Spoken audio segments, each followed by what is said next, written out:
Hey guys ಎಲ್ಲರಿಗೂ ನನ್ನ channel ನಲ್ಲಿ ವೆಲ್ಕಮ್. ಸೊ ಗೈಸ್, ಇವತ್ತಿನ ವಿಡಿಯೋನ ಸ್ಟಾರ್ಟ್ ಮಾಡೋಕ್ಕಿಂತ ಮುಂಚೆ ಒಂದು ಸ್ಮಾಲ್ ಅಪ್ಡೇಟ್ ಅಂತ ಹೇಳ್ಬೋದು. ಸೊ ಯಾರೆಲ್ಲ ಪರ್ಸನಲ್ ರೀಡಿಂಗ್ಗೋಸ್ಕರ ಕಾಂಟ್ಯಾಕ್ಟ್ ಮಾಡಬೇಕು ಅಂತ ಅನ್ಕೊಂಡಿದ್ರ, ಜಸ್ಟ್ 333ಗೆ ಪರ್ಸನಲ್ ರೀಡಿಂಗ್ ಕನ್ಸಲ್ಟೇಷನ್ ಚಾರ್ಜಸ್ ನ ಇಟ್ಟಿದೀವಿ. ಈ ಒಂದು 333 ನ ಪೇ ಮಾಡಿ ನೀವು ಎಷ್ಟು ಕ್ವಶನ್ಸ್ ಆದ್ರೂ ಕೇಳ್ಬೋದು, ಎಷ್ಟೊತ್ತಾದ್ರೂ ಮಾತಾಡ್ಬೋದು. ಇಷ್ಟೇ ಕ್ವಶನ್ಸ್ ಕೇಳಬೇಕು, ಇಷ್ಟೊತ್ತೇ ಮಾತಾಡ್ಬೇಕು ಅಂತ ಯಾವುದೇ ರೀತಿ ರೂಲ್ಸ್ ಅಂಡ್ ರೆಗ್ಯುಲೇಷನ್ಸ್ ಇರೋದಿಲ್ಲ. ಈ ಒಂದು 333 ಆಫರ್ ಅಲ್ಲಿ ನೀವು ಅನ್ಲಿಮಿಟೆಡ್ ಕ್ವೆಶನ್ಸ್ ಅನ್ಲಿಮಿಟೆಡ್ ಆಗಿ ಮಾತಾಡಬಹುದು.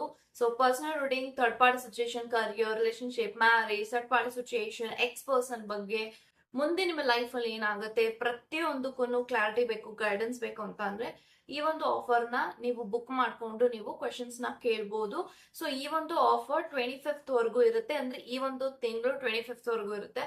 ಸೊ ಇದಾಗಿ 25th ಆದ ನಂತರ ಯಾವುದೇ ರೀತಿ ಈ ಒಂದು 333ಗೆ personal reading consultation charges offer run ಮಾಡೋದಿಲ್ಲ ಅಂತ ಹೇಳ್ಬಹುದು.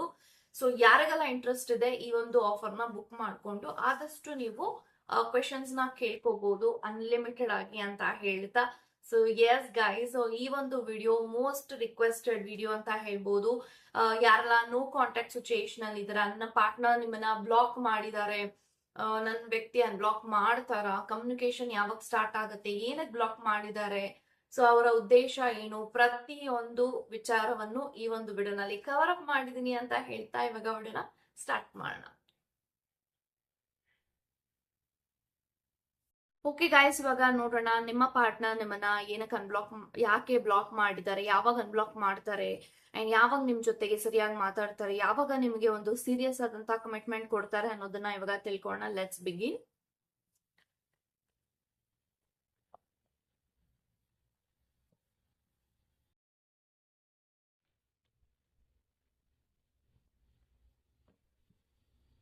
So bottom of the card 9 of cups ಇದೆ. ಸೊ ಗೈಸ್ ಯಾರೆಲ್ಲ ಇವನ್ ವಿಡಿಯೋನ ನೋಡ್ತಾ ಇದ್ರ, 9 ಆಫ್ ಕಪ್ಸ್ ಇದೆ ಅಂಡ್ ಟವರ್ ಇದೆ, 6 of pentacles, okay, Knight of Cups, Knight of Swords and 6 of Cups.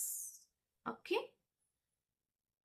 Okay guys, so ನನ್ಗೆ ಎಲ್ಲಾ ಕಾರ್ಡ್ಸ್ ಪ್ರಕಾರ ಏನ್ ಇಂಟೆನ್ಷನ್ಸ್ ಬರ್ತಿದೆ, ಸೊ ನಿಮ್ಮ ವ್ಯಕ್ತಿ ನಿಮ್ಮನ್ನ ಯಾವಾಗ ಅನ್ಬ್ಲಾಕ್ ಮಾಡ್ತಾರ, ಕಮ್ಯುನಿಕೇಶನ್ ಮಾಡ್ತಾರ, ಕಾಂಟ್ಯಾಕ್ಟ್ ಮಾಡ್ತಾರ, ಸೊ ಅವರ ಮನಸ್ಸಿನಲ್ಲಿ ಏನ್ ನಡೀತಾ ಇದೆ ಈ ಒಂದು ಕರೆಂಟ್ ಸಿಚುಯೇಷನ್ ಅಲ್ಲಿ ಅಂತ ಅಂದ್ರೆ, so this person is currently very disturb ಅಂತ ಕಾಣಿಸ್ತಾ ಇದೆ.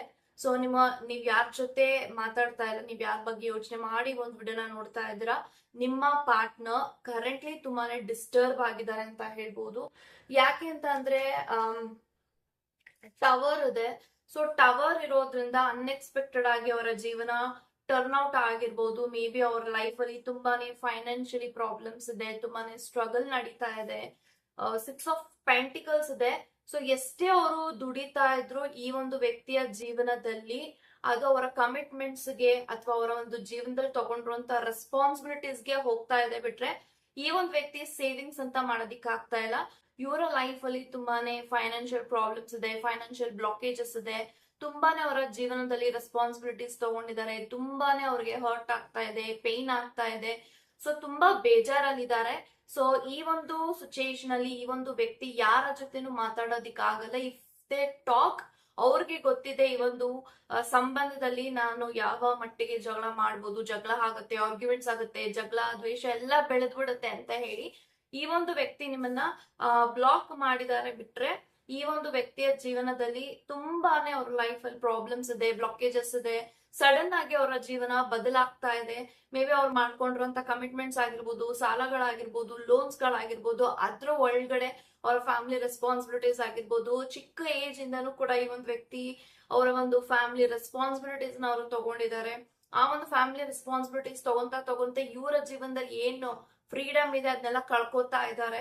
ಸೊ ಹಾಗಾಗಿ ಇವರ ಜೀವನದಲ್ಲಿ ಇವಾಗ right now this person is focusing on achievement, goals, dreams and ಅವ್ರ ಕೆಲಸ ಕಾರ್ಯಗಳಲ್ಲಿ ಅವರು ಬ್ಯುಸಿ ಇದ್ದಾರೆ. ಯಾಕಂತಂದ್ರೆ 9 ಆಫ್ ಕಪ್ಸ್ ಇದೆ. ಸೊ 9 ಆಫ್ ಕಪ್ಸ್ ಇರೋದ್ರಿಂದ ಇವ್ರಿಗೆ ಏಜ್ ಆಗ್ತಾ ಇದೆ, ಇವ್ರು ಇನ್ನೂ ಸೆಟಲ್ ಆಗಿಲ್ಲ, ಯಾವುದೇ ರೀತಿ ಇವ್ರದೇ ಆದಂತ ಒಂದು ಜೀವನದಲ್ಲಿ ಏನು ನಡೀತಾ ಇಲ್ಲ. ಸೊ ಹಾಗಾಗಿ ತುಂಬಾನೇ ಕರೆಂಟ್ಲಿ ಡಿಸ್ಟರ್ಬ್ ಆಗಿದ್ದಾರೆ.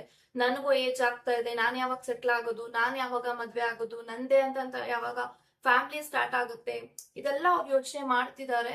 ಸೊ ಹಾಗಾಗಿ ಈ ಒಂದು ವ್ಯಕ್ತಿ ಸದ್ಯಕ್ಕೆ ಇವಾಗ ಕೆಲ್ಸದ ಕಡೆ ಗಮನ ಕೊಡ್ತಿದ್ದಾರೆ ಅಂಡ್ ಗೋಲ್ಸ್ ಕಡೆ ಅವ್ರು ಏನ್ ಡ್ರೀಮ್ಸ್ ಇಟ್ಕೊಂಡಿದ್ದಾರೆ ಅದ್ರ ಬಗ್ಗೆ ಎಲ್ಲ ವರ್ಕ್ ಮಾಡೋದಕ್ಕೆ ಸ್ಟಾರ್ಟ್ ಮಾಡ್ತಾ ಈ ಒಂದು ವ್ಯಕ್ತಿ ನಿಮ್ಮ ಸಂಬಂಧದಲ್ಲಿ ರೈಟ್ ನಾವು ಅವ್ರಿಗೆ ಸ್ವಲ್ಪ ಟೈಮ್ ಕೊಡೋದಿಕ್ ಆಗ್ತಾ ಇಲ್ಲ, ನಿಮ್ ಜೊತೆ ಟೈಮ್ ಸ್ಪೆಂಡ್ ಮಾಡೋದಿಕ್ ಆಗ್ತಾ ಇಲ್ಲ.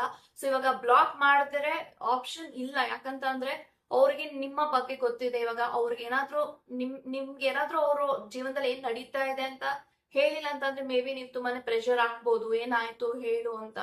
ಸೊ ಇದು ಆ ಒಂದು ವಿಚಾರ ಆ ಒಂದ್ ವ್ಯಕ್ತಿ ಟ್ರಿಗರ್ ಆಗ್ಬೋದು. ಪ್ರತಿ ಒಂದ್ ವಿಚಾರಗಳನ್ನು ನಿನಗೆ ಹೇಳಕ್ಕಾಗಲ್ಲ ಅಂತ ಹೇಳಿ ಜಾಗ್ಲ ಆರ್ಗ್ಯುಮೆಂಟ್ಸ್ ಗೆ ತಿರುಗಿ ಮೇ ಬಿ ನೀವು ಅವರ ಒಂದು ಬಿಹೇವಿಯರ್, ಅವರ ಒಂದು ಶಾರ್ಟ್ ಟೆಂಪರ್ ನ ನೋಡಿ ನಿಮಗ್ ಲೈಕ್ ಏನು ಬೇಜಾರಾಗಿ ಮಿಸ್ಕನ್ಸೆಪ್ಷನ್ ಮಾಡ್ಕೊಂಡು ನೀವ್ ಎಲ್ಲಿ ಅವ್ರ ಮೇಲೆ ಕೆಟ್ಟದಾಗಿ ತಿಳ್ಕೊತೀರಾ ಅಂತ ಹೇಳಿ ಈ ಒಂದ್ ವ್ಯಕ್ತಿ ಸದ್ಯದ ಮಟ್ಟಿಗೆ ಯಾರ ಜೊತೆನೂ ಮಾತಾಡದೆ ಇವ್ರೊಬ್ರೆ ಐಸೋಲೇಟ್ ಆಗಿದ್ದಾರೆ ಅವರ ಜೀವನದಲ್ಲಿ. This person feel very much ನನ್ಗೆ ಇವಾಗ ಎಲೋನ್ ಆಗಿದ್ದು, ನಾನು ಒಂಟಿ ಆಗಿದ್ದು, ನಾನು ಏನಾದ್ರೂ ಒಂದು ಯೋಚನೆ ಮಾಡೋದಕ್ಕೆ ಟೈಮ್ ಬೇಕು ಅಂತ ಹೇಳಿ ಅವರು ಈ ಒಂದು ಟೈಮ್ ಸ್ಪೇಸ್ ನ ಕ್ರಿಯೇಟ್ ಮಾಡ್ಕೊಂಡು ಈ ಒಂದು ವ್ಯಕ್ತಿ ನಿಮ್ಮನ್ನ ಬ್ಲಾಕ್ ಮಾಡಿದ್ದಾರೆ ಅಂತ ಹೇಳ್ತೀನಿ. ಸೊ ಅನ್ಬ್ಲಾಕ್ ಯಾವಾಗ ಮಾಡ್ತಾರೆ, ಯಾವಾಗ ಇವರ ಪ್ರಾಬ್ಲಮ್ಸ್ ಎಲ್ಲ ಸರಿ ಹೋಗುತ್ತೆ ಅಂದ್ರೆ ಪ್ರಾಬ್ಲಮ್ ಸರಿ ಮಾಡ್ಕೊಳ್ಳೋದಕ್ಕೆ ಈ ಒಂದು ವ್ಯಕ್ತಿ ಪ್ರತಿದಿನ ಟ್ರಾವೆಲಿಂಗ್ ಮಾಡ್ತಿರ್ತಾರೆ, ಕೆಲಸ ನೋಡ್ತಿರ್ತಾರೆ. 9 to 5 ಕೆಲಸಗಳನ್ನ ಇವ್ರು ಮಾಡ್ತಿರ್ಬೋದು ಅಟ್ ಎ ಟೈಮ್, ಅಥವಾ ಬೇರೆ ಬೇರೆ ಕಡೆ ಎಲ್ಲಾನು ಕೂಡ ಇವರು ಫ್ರೀ ಟೈಮ್ ಇದ್ದಾಗ ಪಾರ್ಟ್ ಟೈಮ್ ಜಾಬ್ ಅಂತಾನು ಕೂಡ ಇವ್ರು ಮಾಡಿ ಅಲ್ಲಿ ಬರುವಂತಹ ಹಣವನ್ನ ಸಂಗ್ರಹಿಸ್ತಾ ಇರ್ಬೋದು. ಸೊ ಇದೆಲ್ಲಾನು ಕೂಡ ಬ್ಯಾಕ್ ಔಟ್ ಅಲ್ಲಿ ನಡೀತಾ ಇದೆ ಅವರ ಜೀವನದಲ್ಲಿ. But this person is not so free. So ನೀವ್ ಅನ್ಕೋತಾ ಇದ್ದೀರಾ ಎಷ್ಟೇ ಬಿಸಿ ಇದ್ರು ಅವ್ರು ಟೈಮ್ ಮಾಡ್ಕೊಂಡು ನನಗೆ ಟೈಮ್ ಕೊಡ್ಬೋದಲ್ವಾ ಅಂತ. ಬಟ್ ಯಾರ್ಯಾರ ಜೀವನದಲ್ಲಿ ಏನೇನ್ ನಡೀತಾ ಇರುತ್ತೆ ಅವ್ರಿಗೆ ಮಾತ್ರ ಗೊತ್ತಿರುತ್ತೆ. ವಿ ಕಾಂಟ್ ಜಡ್ಜ್ ಎನಿವನ್, ಅಥವಾ ಅವ್ರಿಗೆ ನಾವು ಟೈಮ್ ಕೊಡಿ, ನನ್ನ ಜೊತೆಗೆ ಮಾತಾಡಿ ಅಂತ ನಾವು ಇರೋದಿಕ್ಕಾಗಲ್ಲ. ಸೊ ಅವ್ರದೇ ಆದಂತ ಒಂದು ಸ್ಪೇಸ್ ನ ಕೊಟ್ಟು ಅವ್ರಿಗೆ ಅದು ರಿಯಲೈಸ್ ಆಗ್ಬೇಕು. ಸೊ ನನ್ನ ವ್ಯಕ್ತಿನ ನಾನು ಮಿಸ್ ಮಾಡ್ತಾ ಇದ್ದೀನಿ, ಅವರು ನನ್ನ ಜೊತೆಗೆ ಮಾತಾಡ್ಬೇಕು ಅಂತ ಬಯಸಿದ್ದಾರೆ, ನಾನು ಯಾಕೆ ಅವ್ರನ್ನ ಮಾತಾಡಿಸ್ಬಾರ್ದು ಅಂತ ಅವ್ರಿಗೆ ರಿಯಲೈಸ್ ಆಗ್ಬೇಕೆ ಬಿಟ್ರೆ we can't force anyone to communicate with you. ಅದ್ ಯಾರೇ ಆಗಿರ್ಲಿ, ಈ ಒಂದು ರಿಲೇಶನ್ಶಿಪ್ ಅಲ್ಲಿ ಇರುವಂತಹ ನಮ್ಮ ಪಾರ್ಟ್ನರ್ ಅಥವಾ ಹಸ್ಬೆಂಡ್ ವೈಫ್ ಯಾರೇ ಆಗಿರ್ಲಿ, ಅವ್ರು ಮಾತಾಡ್ತಾ ಇಲ್ಲ ಅಂತಂದ್ರೆ you should not stress them. ಇಲ್ಲ ನನ್ನ ಜೊತೆಗೆ ಮಾತಾಡು, ನನ್ನ ಹತ್ರ ಮಾತಾಡ್ರೆ ನಿಮ್ಗೆ ಹಗುರ ಆಗುತ್ತೆ. ಸೊ ಎಲ್ಲಾರ ಭಾವನೆಗಳು ಹೇಳ್ಕೊಂಡು ಹಗುರ ಮಾಡ್ಕೊಳಂಗಿದ್ರೆ ಜೀವನದಲ್ಲಿ ಯಾವ್ದೇ ರೀತಿ ಡಿಪ್ರೆಷನ್ ಅನ್ನೋದು ಇದ್ದೇ ಇರ್ತಾ ಇರ್ಲಿಲ್ಲ. ಸೊ ಅವ್ರದೇ ಆದಂತ ಒಂದು ಸ್ಪೇಸ್ ಕೊಟ್ರೆ definitely they will heal and ಅವ್ರಿಗೆ ಅರ್ಥ ಆಗುತ್ತೆ ಏನ್ ಮಾಡ್ಬೇಕು, ಏನ್ ಮಾಡಬಾರ್ದು, ಯಾವ ರೀತಿಯ ಸ್ಟೆಪ್ ತಗೊಬೇಕು ಅಂತ. ಸೊ ಈ ಒಂದು ವ್ಯಕ್ತಿಯ ಜೀವನದಲ್ಲಿ ಅದೇ ನಡೀತಾ ಇರೋದು. ಸೊ ತುಂಬಾ ಕಡೆ ಬ್ಲಾಕೇಜಸ್ ಇದೆ, ಏನ್ ಮಾಡಕ್ ಹೋದ್ರು ಒಂದಲ್ಲ ಒಂದು ಪ್ರಾಬ್ಲಮ್ಸ್ ಗಳು ಆಗ್ತಾನೆ ಇದೆ. ಸೊ ಹಾಗಾಗಿ right now this person feel ನನ್ಗೆ ಟೈಮ್ ಬೇಕು, ಟೈಮ್ ಸ್ಪೆಂಡ್ ನಾನ್ ಮಾಡ್ಕೋಬೇಕು, ಐಸೋಲೇಟ್ ಆಗ್ಬೇಕು. ಸೊ ಸ್ವಲ್ಪ ಮಟ್ಟಿಗೆ ನಾನು ರೆಸ್ಟ್ ಮಾಡ್ಬೇಕು. I feel very much tired. ಯಾಕಂತಂದ್ರೆ ಅವರ ಜೀವನದಲ್ಲಿ ದಿನನಿತ್ಯ ಸ್ಟ್ರೆಸ್ ಇರುತ್ತೆ, ಪ್ರಾಬ್ಲಮ್ಸ್ ಇರುತ್ತೆ. ಬೆಳಗ್ಗೆ ಎದ್ದು ಏನಾದ್ರೂ ಒಂದು ಪ್ರಾಬ್ಲಮ್ಸ್ ಇರುತ್ತೆ, ಆ ಪ್ರಾಬ್ಲಮ್ಸ್ಗೆ ಸೊಲ್ಯೂಷನ್ಸ್ ಹುಡುಕ್ಬೇಕು, ಅಥವಾ ಸಾಲಗಳು ಮಾಡ್ಕೊಂಡಿದ್ರೆ ಸಾಲನ ಹೇಗ್ ತೀರ್ಸೋದು ಅಂತ ನೋಡ್ತಿರ್ಬೋದು. ಇದನ್ನೇ ಅವರ ಜೀವನದಲ್ಲಿ ಕಳೀತಾ ಇದ್ದಾರೆ ಬಿಟ್ರೆ ಅವರ ಜೀವನದಲ್ಲಿ ಇಷ್ಟು ವರ್ಷ ಏನು ಕೂಡ ಸಾಧಿಸಿಲ್ಲ ಅನ್ನೋದು ಅವ್ರಿಗೆ ಇವಾಗ ಮೈಂಡ್ ಸೆಟ್ ಬಂದಿದೆ. ಸೊ ಹಾಗಾಗಿ ಈ ಕಡೆ ಅವ್ರ ಲೈಫು ಫಿಕ್ಸ್ ಆಗ್ಬೇಕು, ನಿಮ್ಮ ಜೀವನದಲ್ಲೂ ಇರಬೇಕು, ಈ ಕಡೆ ಅವ್ರ ಲೈಫು ಕಟ್ಕೊಬೇಕು ಅಂದ್ರೆ ಇಟ್ ಈಸ್ ಅನ್ ಲಾಟ್, ತುಂಬಾನೇ ಇದೆ ಅವರ ಜೀವನದಲ್ಲಿ ಮಾಡೋದು. ಸೊ ಹಾಗಾಗಿ ಈ ಒಂದು ವ್ಯಕ್ತಿಗೆ ಸ್ವಲ್ಪ ಮಟ್ಟಿಗೆ ಟೈಮ್ ಬೇಕಾಗುತ್ತೆ. This person is actually planning. 1 ವರ್ಷ ಟೈಮ್ ಕೊಟ್ರೆ ಡೆಫಿನೆಟ್ಲಿ ಈ ಒಂದು ವ್ಯಕ್ತಿಯ ಜೀವನದಲ್ಲಿ ಏನೆಲ್ಲ ಪ್ರಾಬ್ಲಮ್ಸ್ ಗಳಿದೆ ಅದೆಲ್ಲ ಸರಿ ಮಾಡಿಕೊಂಡು ಈ ಒಂದು ಕನೆಕ್ಷನ್ ಅಲ್ಲಿ ನಿಮ್ಮ ಜೊತೆಗೆ ಒಂದು ಕ್ವಾಲಿಟಿ ಟೈಮ್ ನ ಸ್ಪೆಂಡ್ ಮಾಡ್ತಾರೆ ಅಂತ ಬರ್ತಾ ಇದೆ. ಸೊ ನೈಟ್ ಆಫ್ ಕಪ್ಸ್ ಇದೆ. ಸೊ ನೈಟ್ ಆಫ್ ಕಪ್ಸ್ ಇರೋದ್ರಿಂದ ಡೆಫಿನೆಟ್ಲಿ ದಿಸ್ ಪರ್ಸನ್ ಫೀಲ್ ನನ್ನ ವ್ಯಕ್ತಿ ಜೊತೆಗೆ ನಾನು ಬೇಕು ಅಂತ ಇಗ್ನೋರ್ ಮಾಡ್ತಾ ಇದ್ದೀನಿ, ಅವಾಯ್ಡ್ ಮಾಡ್ತಾ ಇದ್ದೀನಿ. ಈ ಒಂದು ಇಗ್ನೋರ್ ಅವಾಯ್ಡ್ ಇಂದ ಇವ್ರಿಗೆ ಬೇಜಾರಾಗ್ತಾ ಇದೆ, ಹರ್ಟ್ ಆಗ್ತಾ ಇದೆ, ಪೇನ್ ಆಗ್ತಿದೆ ಅಂತ ಅವ್ರಿಗೂ ಅನಿಸ್ತಾ ಇದೆ. ಬಟ್ ಇವಾಗ ಏನು ಮಾಡೋದಿಕ್ಕಾಗಲ್ಲ, ಅವರ ಮೈಂಡ್ ಸೆಟ್ ಇವಾಗ ತುಂಬಾನೇ ಬೇಜಾರಲ್ಲಿ ಇದ್ದಾರೆ, ಅವರು ಕೂಡ ಸ್ಟ್ರಗಲ್ ಅಲ್ಲಿ ಇದ್ದಾರೆ. ಅವರೇ ಸ್ಟ್ರಗಲ್ ಅಲ್ಲಿ ಇದ್ದು ಬೇರೆಯವ್ರಿಗೆ ಇವಾಗ ಸಾಂತ್ವನ ಹೇಳುವಂತ ಸಿಚುಯೇಷನ್ ನಿಮ್ ಪಾರ್ಟ್ನರ್ ಇಲ್ಲ. ಸೊ ಹಾಗಾಗಿನೇ maybe this person feel very sorry to you. So ಅವರ ಮನಸ್ಸಿನಲ್ಲಿ ಅವ್ರ ಹೃದಯದಲ್ಲೇ ನಿಮಗೆ ಸಾರಿ ಕೇಳ್ಕೊತಾ ಇದಾರೆ. ಸೊ ನನ್ನ ಕ್ಷಮಿಸ್ಬಿಡಿ, ನನ್ನ ಸಿಚುಯೇಷನ್ ಈ ತರ ಇದೆ, ನಿಮ್ಮ ಸಿಚುಯೇಷನ್ ನನಗ್ ಅರ್ಥ ಆಗುತ್ತೆ, ನೀವೇನ್ ಎಕ್ಸ್ಪೆಕ್ಟ್ ಮಾಡ್ತಾ ಇದ್ರ ನನ್ನಿಂದ ಅಂತ. ಬಟ್ ಕರೆಂಟ್ಲಿ ನಾನು ನನ್ನ ಜೀವನದಲ್ಲಿ ಪ್ರಾಬ್ಲಮ್ಸ್ ಗಳಲ್ಲಿ ಇದ್ದೀನಿ. ನಾನೇ ಪ್ರಾಬ್ಲಮ್ಸ್ ಗಳಲ್ಲಿ ಇರುವಾಗ ನಾನು ಬೇರೆಯವರ ಪ್ರಾಬ್ಲಮ್ಸ್ ನ ನೋಡಿ ಸರಿ ಮಾಡ್ಕೊಳ್ಳಿ ಅಂತ ಹೇಳಿ ಅಥವಾ ಏನೋ ಒಂದು something I should not think twice to talk with you, ಈ ರೀತಿ ಅವ್ರಿಗೆ ಫೀಲ್ ಆಗ್ತಾ ಇದೆ. ಬಟ್ ಡೆಫಿನೆಟ್ ಆಗಿ ಅವ್ರಿಗೆ ಸ್ವಲ್ಪ ಟೈಮ್ ಬೇಕಾಗಿದೆ ಈ ಒಂದು ಸಮಯದಲ್ಲಿ. ಅವರ situation is not so good. So ಅವರ ಮೂಡ್ ಚೆನ್ನಾಗಿಲ್ಲ, ಟಯರ್ಡ್ ಆಗ್ತಿದ್ದಾರೆ, ಸ್ಟ್ರೆಸ್ ಔಟ್ ಆಗ್ತಿದ್ದಾರೆ, ಡಿಪ್ರೆಷನ್ ಅಲ್ಲಿ ಇದ್ದಾರೆ, ಬೇಜಾರಲ್ಲಿ ಇದ್ದಾರೆ. ಸೊ ಡೇ ಬೈ ಡೇ ಅವರ ಜೀವನದಲ್ಲಿ ಅವ್ರ ಲೈಫ್ ಅಲ್ಲಿ ಅವ್ರಿಗೆ ಏನೇ ಪ್ರಾಬ್ಲಮ್ಸ್ ಆದ್ರೂ ಅವ್ರ ಮಾತ್ರ ಸರಿ ಮಾಡ್ಕೋಬೇಕು, ಅವ್ರ ಫ್ಯಾಮಿಲಿ ಇನ್ವಾಲ್ವ್ಮೆಂಟ್ ಅವ್ರು ಮಾಡ್ಕೊಳಲ್ಲ. ಸೊ ಏನೇ ಕಷ್ಟ ಬಂದ್ರು ಸುಖ ಬಂದ್ರು ಇವರೇ ನೋಡ್ಕೋಬೇಕು. ಸೊ ಅವ್ರ ಫ್ಯಾಮಿಲಿನಲ್ಲಿ ಯಾರು ಕೂಡ ಸಹಾಯಕ್ಕೆ ಬರಲ್ಲ, ಅಥವಾ ಸಹಾಯ ಮಾಡಕೊಳಕ್ಕೂ ಈ ಒಂದು ವ್ಯಕ್ತಿ ಕೇಳಲ್ಲ ನಂಗೆ ಸಹಾಯ ಮಾಡಿ ಹೆಲ್ಪ್ ಮಾಡಿ ಅಂತ. ಸೊ ಈ ರೀತಿ ಸಿಚುಯೇಷನ್ ಅಲ್ಲಿ this person is there. But definitely what I can say is this person feel very much like ತುಂಬಾ ಬೇಜಾರಾಗ್ತಿದೆ ನಿಮ್ಮ ಸಿಚುಯೇಷನ್ ನೋಡಿದಾಗ ಒಂದ್ ವ್ಯಕ್ತಿಗೆ. ಯಾಕೆಂತಂದ್ರೆ ಮೇ ಬಿ ನೀವು ಕೂಡ ಸ್ಟ್ರಗ್ಲಿಂಗ್ ಫೇಸ್ ಅಲ್ಲಿ ಇದ್ರ, ಅಥವಾ ಇವಾಗ ಅವರ ಹೆಲ್ಪ್ ನಿಮಗೆ ಬೇಕಾಗಿದೆ, ಬಟ್ ಈ ಒಂದ್ ವ್ಯಕ್ತಿ ನಿಮಗೆ ಹೆಲ್ಪ್ ಮಾಡುವಂತ ಸಿಚುಯೇಷನ್ ಅಲ್ಲಿ ಇಲ್ಲ, ಅದು ಅವ್ರಿಗೆ ಹರ್ಟ್ ಆಗ್ತಾ ಇದೆ. ಈ ಒಂದ್ ವ್ಯಕ್ತಿ ನನಗೆ ಹೆಲ್ಪ್ ಮಾಡ್ತಾ ಇದ್ರು, ನನ್ನ ಕಷ್ಟ ಸುಖಗಳನ್ನ ನೋಡ್ತಾ ಇದ್ರು, ಬಟ್ ಇವಾಗ ಅವರು ಕಷ್ಟದಲ್ಲಿದ್ದಾರೆ, ನಾನು ಕಷ್ಟದಲ್ಲಿದ್ದೀನಿ. ಸೊ ನನ್ನ ಕಷ್ಟ ದುಪ್ಪಟ್ಟಿದೆ, ಬಟ್ ಇವಾಗ ಅವರ ಕಷ್ಟಗಳನ್ನ ನೋಡ್ಕೊಂಡು ಸೈಲೆಂಟ್ ಆಗಿ ಇರೋಕ್ಕೂ ಆಗ್ತಿಲ್ಲ, ಬೆಳೆದಕ್ಕೂ ಆಗ್ತಿಲ್ಲ. This person feel very much like blank.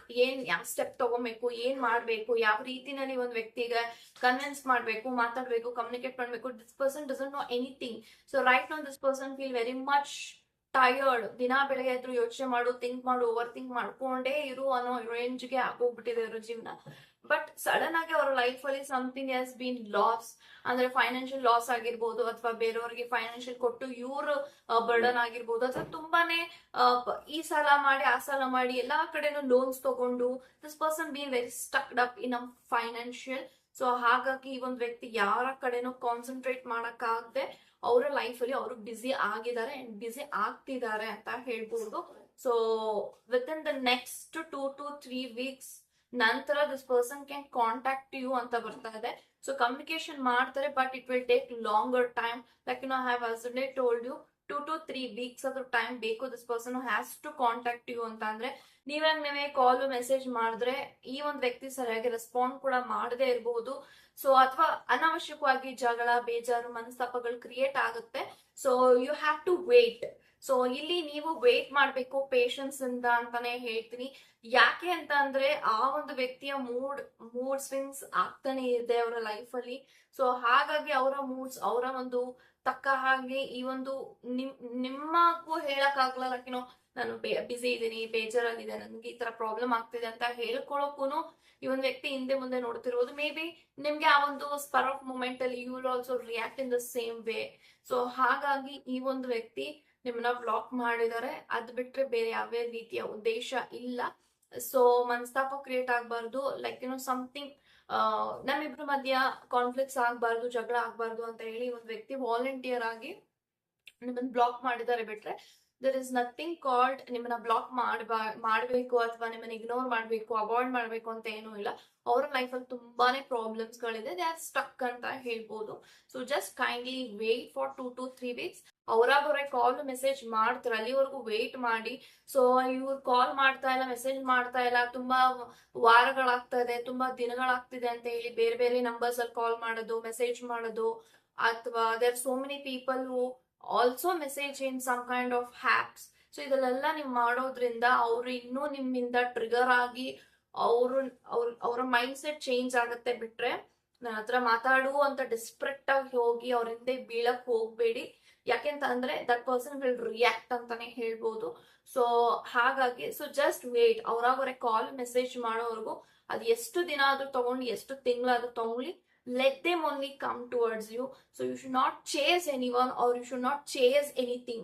So ಹೌದು ನಿಮ್ಮ ಕಡೆ ಬರ್ಬೇಕು ಅಂತಂದ್ರೆ you have to wait for a divine timing and wait for sure. So patience in the wait ಮಾಡಿ, definitely you will get an answer. Okay.